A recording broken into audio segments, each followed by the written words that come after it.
Seorang mahasiswi Universitas Riau berinisial L diduga dilecehkan oknum dosennya SH. Informasi lain, saudara, korban dugaan pelecehan seksual terhadap mahasiswi di Universitas Sriwijaya terus bertambah. Saat ini polisi tengah mengumpulkan alat bukti untuk penyelidikan. Dugaan pelecehan seksual yang dilakukan oleh oknum dosen terhadap salah satu mahasiswi terjadi di Universitas Riau di Pekanbaru. Mahasiswa UGM banyak yang menyampaikan keprihatinannya atas netizen beramai-ramai memberikan. Peristiwa itu bermula saat L selesai menyerang.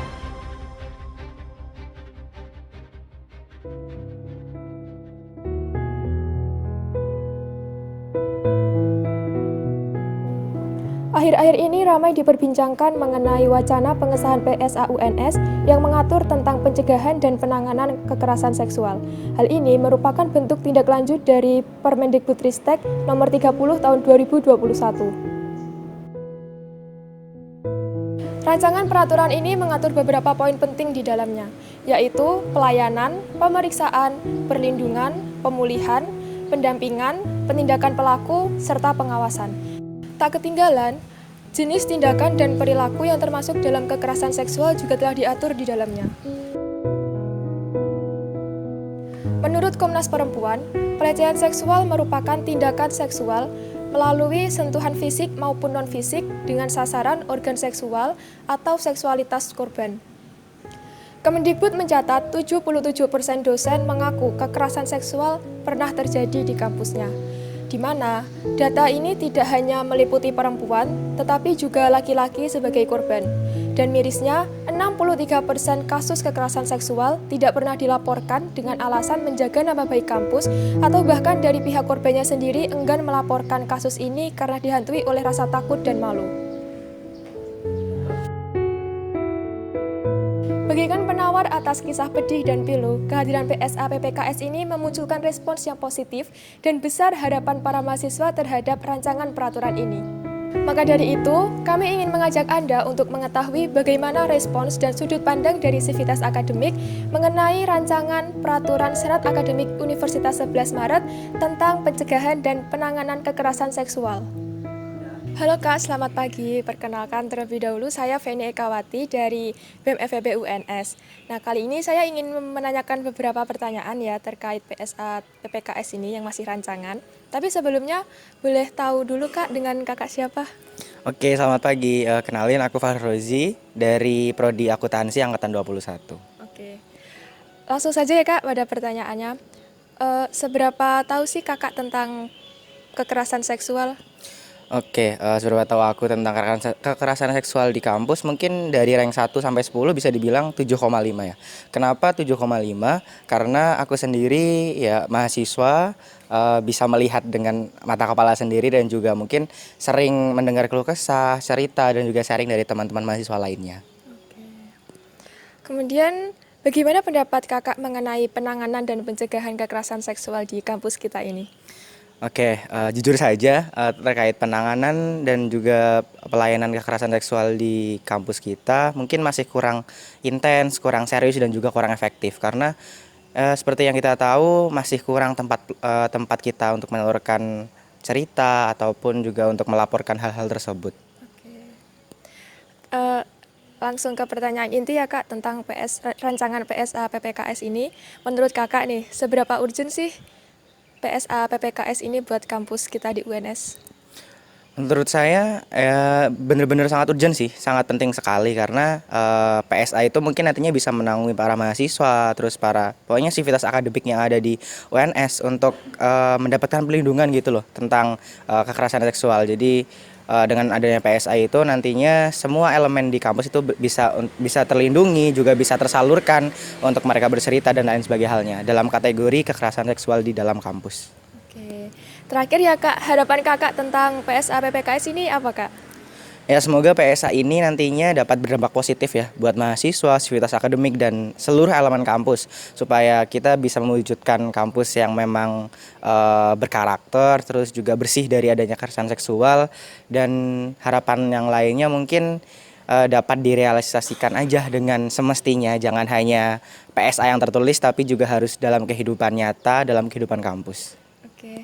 Jadi sekian Kak pertanyaan yang kami ajukan untuk kakak. Terima kasih atas waktunya. Halo Kak, selamat pagi. Selamat pagi. Sebelumnya mohon maaf atas waktu Kakak yang akan kami sita untuk beberapa menit ke depan. Perkenalkan, saya Feni Ekawati, saya perwakilan dari BEM FEB UNS. Kalau boleh tahu ini dengan Kakak siapa? Halo semuanya, perkenalkan nama aku Hamdan Firdaus, mahasiswa program studi Ekonomi Pembangunan angkatan 2020. Oke, langsung ke pertanyaan inti ya Kak. Iya, boleh. Kalau boleh tahu seberapa paham sih Kakak mengenai kekerasan seksual di lingkungan kampus? Mengenai seberapa paham kekerasan seksual di lingkungan kampus ini, kalau dari aku sendiri ya lumayan paham ya tentunya, seperti itu. Oke. Lalu bagaimana pendapat Kakak mengenai pencegahan dan penanganan kekerasan seksual di kampus kita UNS ini Kak? Oke, mengenai pencegahan dan juga penanganan ya. Kalau berbicara seperti itu, mungkin kampus ya, kita harus tahu dulu bahwa kampus sendiri itu sudah sepatutnya ataupun sudah semestinya memberikan sebuah ruang aman gitu bagi sivitas akademiknya ataupun khususnya bagi mahasiswanya itu sendiri gitu. Maka dengan adanya hal tersebut gitu, pencegahan hal tersebut gitu, itu dapat melindungi tentunya teman-teman yang mana terdampak kekerasan seksual seperti itu. Dan mana maka dari itu kita sendiri ataupun mungkin UNS sendiri mungkin sudah seharusnya gitu membuat sebuah aturan ya secara hukum agar tentunya ini bisa tentunya melindungi gitu, melindungi teman-teman yang terjerat kekerasan seksual seperti itu. Oke, baik. Menurut Kakak sendiri, seberapa urgent sih pengesahan rancangan PSA PPKS ini bagi UNS sendiri? Oke, urgensi ya. Kalau mengenai urgensi sendiri, sebetulnya sangat penting ya dengan adanya pencegahan ataupun penanganan PSA ini gitu. Yang mana dengan adanya hal tersebut gitu tentu seperti yang tadi saya bilang juga ya. Jadi kita memerlukan sebuah aturan hukum gitu yang mana nanti ini merupakan aturan hukum ini gitu tentunya ini untuk mengambil sebuah keputusan dari perguruan tinggi itu sendiri gitu yang mana nantinya ketika memang ada kasus gitu ya tentunya dari UNS itu sudah memiliki sebuah mungkin seperti tamengnya untuk melindungi teman-teman yang terjerat kekerasan seksual seperti itu. Oke. Terakhir, apa harapan Kakak terhadap rancangan PSA PPKS ini untuk kedepannya? Oke, mengenai harapan ya, kalau misalnya harapan sendiri mungkin aku ya lebih mengajak gitu sama teman-teman semua bahwa kita tahu gitu bahwa kita sendiri untuk saat ini gitu akan ada pengesahan gitu mengenai draft PSA itu sendiri gitu yang mana nantinya teman-teman mahasiswa itu diharapkan bisa gitu membaca secara baik gitu secara teratur maksudnya dengan sangat baik seperti itu. Kemudian teman-teman itu bisa mempelajari secara utuh seperti itu mengenai draft rancangan PSA itu sendiri. Yang mana ketika nanti teman-teman itu menjadi ataupun amit-amit ya mungkin menjadi korban ataupun melihat perilaku tersebut, teman-teman tentu bisa untuk berani menyatakan sikap, berani untuk berbicara bahwa ini loh ternyata salah ya karena kita juga tahu bahwa ternyata di draft ini tuh ya kita sudah mengetahui gitu pasal-pasal apa sih gitu yang nantinya akan terjerat ataupun dengan adanya pasal itu ya teman-teman jadi intinya lebih leluasa seperti itu. Oke. Jadi kesimpulannya keberadaan PSA PPKS ini benar-benar dibutuhkan ya Kak untuk kampus kita UNS sebagai payung hukum tertulis yang sah agar para sivitas akademik terkhususnya kami sendiri yaitu para mahasiswa merasa aman dan nyaman dalam melakukan aktivitasnya di lingkungan kampus. Benar seperti itu? Ya benar ya karena dengan adanya perlindungan gitu sendiri ya tentunya aku berharap gitu teman-teman yang terdampak ataupun korban di sini ya terkait kekerasan seksual itu sendiri ini bisa terlindungi gitu. Yang mana itu merupakan sebuah payung itu sendiri ya tadi yang sudah dijelaskan oleh Fendi seperti itu. Oke, mungkin cukup sekian dulu Kak wawancara dari kami. Terima kasih banyak atas waktu yang telah diluangkan untuk menjawab pertanyaan-pertanyaan kami. Baik, terima kasih untuk teman-teman semua. Mohon maaf apabila ada kekurangan ya dalam menjawabnya. Setelah mendengar pendapat dari beberapa para mahasiswa, alangkah lebih baiknya kita mendengar langsung dari seseorang yang lebih ahli dalam bidangnya. Mari ikuti saya. Selamat siang Bapak. Sebelumnya mohon maaf atas waktu Bapak yang akan kami sita untuk beberapa menit ke depan. Tidak apa-apa. Perkenalkan, saya Feni Ekawati, saya perwakilan dari BEM FEB UNS. Nah, sesuai dengan perjanjian yang telah rekan saya buat dengan Bapak tempo hari, Saya ingin mengajukan beberapa pertanyaan terkait rancangan PSA UNS yang mengatur tentang PPKS, Pak. Nah, terkait rancangan tersebut, dari segi hukum dan perundang-undangan, bagaimana tanggapan Bapak mengenai rancangan peraturan tersebut, Pak? Oke. Jadi kalau bicara soal kekerasan seksual, penanganan atau pencegahan kekerasan seksual itu sebenarnya secara itu juga menjadi isu nasional ya. Bahkan sudah ada peraturan perundang-undangan Undang-Undang Nomor 12 Tahun 2022 tentang tindak pidana kekerasan seksual. Itu artinya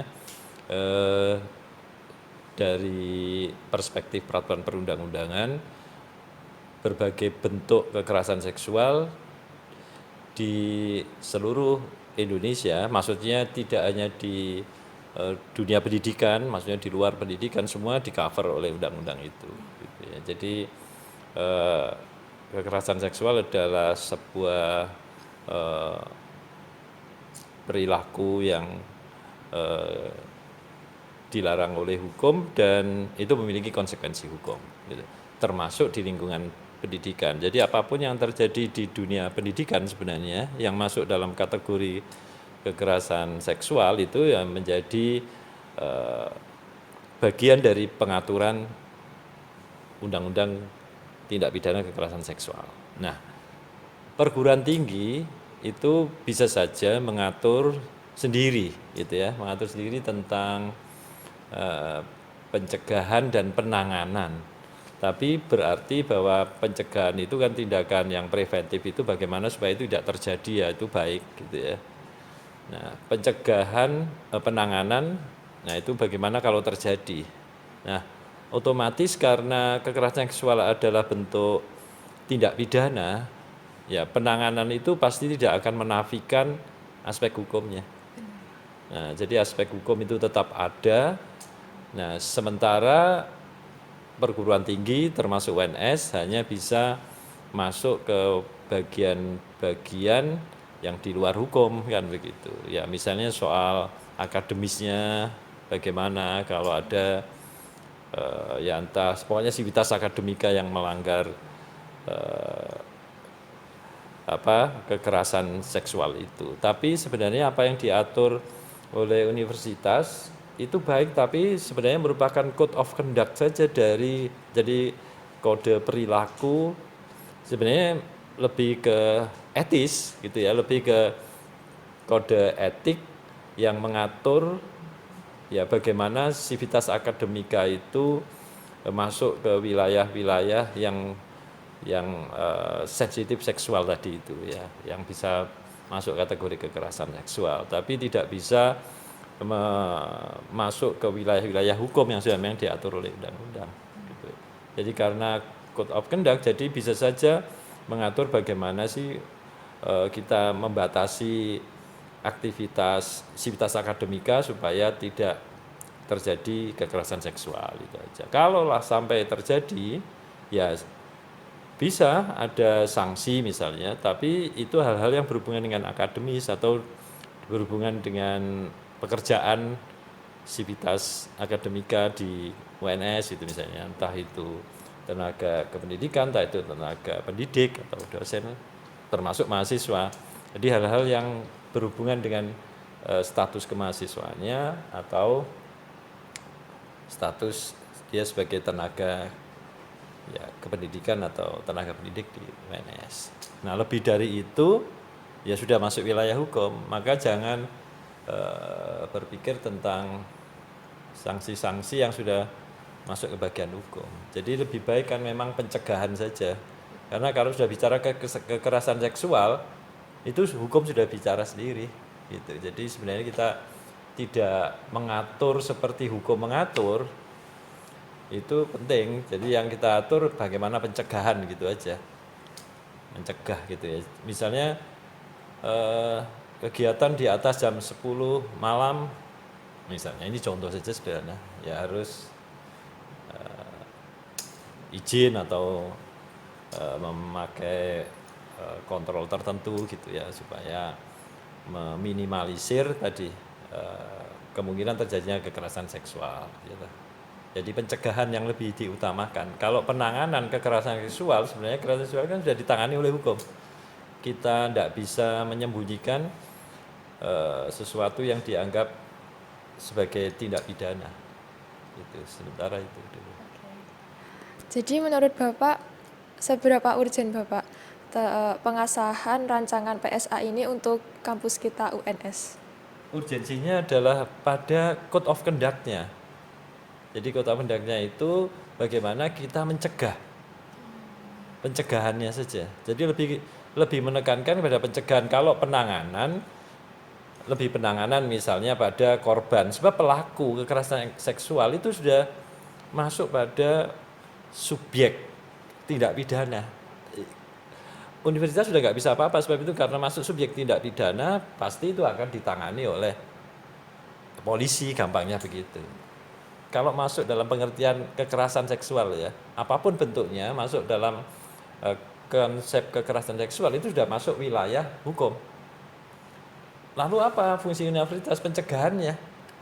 Kalau penanganannya kan lebih kepada korban misalnya. Lebih pada korban, bagaimana menangani korban. Itu pun secara hukum sebenarnya juga sudah diatur bagaimana menangani korban kekerasan seksual. Maka yang dibicarakan oleh peraturan senat akademik misalnya tadi, satu code of conduct, yang kedua kalau bicara soal pelakunya ya bicara konsekuensinya secara akademis misalnya begitu aja. Karena kalau dia ada mahasiswa misalnya atau tenaga pendidikan atau tenaga pendidik melakukan kekerasan seksual, itu sudah wilayah hukum. Kita sudah tidak bisa apa-apa. Tidak ada masuk wilayah hukum, artinya polisi dan seterusnya dalam proses peradilan itu yang akan bekerja. Jadi apa yang dilakukan oleh universitas tadi pencegahan, lebih ke pencegahan dan penanganan korban. Nah, penanganan korban itu ya tergantung kan tingkat-tingkatannya, bisa membutuhkan penanganan medis misalnya, ya macam-macam namanya korban, ya mulai hal-hal yang sifatnya psikologis sampai ke ya tadi medis gitu ya, psikologis sampai ke finansial atau fisik. Itu yang perlu ditangani, bisa saja kan menimbulkan trauma misalnya gitu ya, atau menimbulkan apa ya kerugian, ya kita tidak tahu apa ya, macam-macam orang bisa mengalami sebagai korban. Saya kira itu. Jadi urgensinya lebih kepada pencegahan kalau saya. Ya sama dengan orang mencuri itu kan sudah sebuah tindak pidana. Kalau ada orang mencuri itu sudah sebenarnya di kampus sekalipun, ya tetap itu masuk wilayah polisi. Kalau Anda bertanya seperti itu, apa yang sebaiknya dilakukan oleh universitas? Ya sebenarnya ya nggak ada, ya itu diproses secara hukum. Namanya itu hukum. Masa kita sebenarnya melindungi pencuri? Kecuali masuk wilayah etis. Nah itulah universitas di situ masuk wilayah etis itu. Jadi jangan masuk ke wilayah hukum karena hukum sudah diatur. Masuk aja ke wilayah etis. Etis itu dilarang berduaan. Nah, itu etis. Gitu ya, berduaan pada jam-jam malam atau di tempat-tempat apa yang khusus gitu ya misalnya. Atau di tempat terbuka di tengah lapangan situ berduaan ya nggak apa-apa, biar sekalian mungkin berjemur. Gitu. Itu contoh. Terakhir, harapan Bapak buat rancangan PSA UNS yang mengatur tentang PPKS ini apa Pak? Ya harapannya tidak distorsi, dia tidak salah mengambil porsi gitu ya. Jangan sampai salah mengambil porsi wilayah hukum. Kalau wilayah etis boleh gitu. Jadi lebih membatasi pada ruang-ruang aktivitas yang potensi terjadi kekerasan gitu ya. Nah disitulah masuk wilayah etis, kode etik. Ya, misalnya kalau waktu malam misalnya, nah, di situ kan potensi terjadi kekerasan seksual. Nah, universitas memberikan batasan-batasan etis, itu ya, bagaimana bergaul, entah sesama laki-laki juga kan bisa ada kekerasan seksual gitu, atau laki-laki dan perempuan tidak terbatas pada perempuan atau tapi juga laki-laki mahasiswi atau mahasiswa sama. Jadi membatasi kegiatan itu bukan hanya untuk antar perbedaan jenis kelamin tapi sesama jenis juga. Jadi ya itu contoh membatasi kegiatan. Kalau sanksi akademis apalagi kekerasan seksual sudah diatur hukum, ya tinggal menentukannya sanksi akademisnya. Jadi kan nggak masuk wilayah hukum. Gitu. Jadi lebih ke pencegahan, gitu ya. Jangan masuk ke wilayah hukum. Jangan salah paham. Gitu. Jadi kesimpulannya rancangan PSA ini keberadaannya benar-benar dibutuhkan nggih Pak di lingkungan kampus kita UNS Untuk ini. pencegahan. Nggih, untuk pencegahan. Oke, mungkin itu dulu ya Pak pertanyaan wawancara kali ini. Terima kasih banyak Pak sudah meluangkan waktunya untuk menjawab pertanyaan kami. Perlindungan dan sanksi yang lemah sebelum adanya peraturan senat akademik tentang pencegahan dan penanganan kekerasan seksual membuat para korban merasa tidak aman dalam mengusut tuntas kasusnya. Lantas, apakah peraturan senat akademik tentang pencegahan dan penanganan kekerasan seksual akan membuat perubahan? Saya Feni Ekawati dari BEM FEB UNS dan inilah Koran.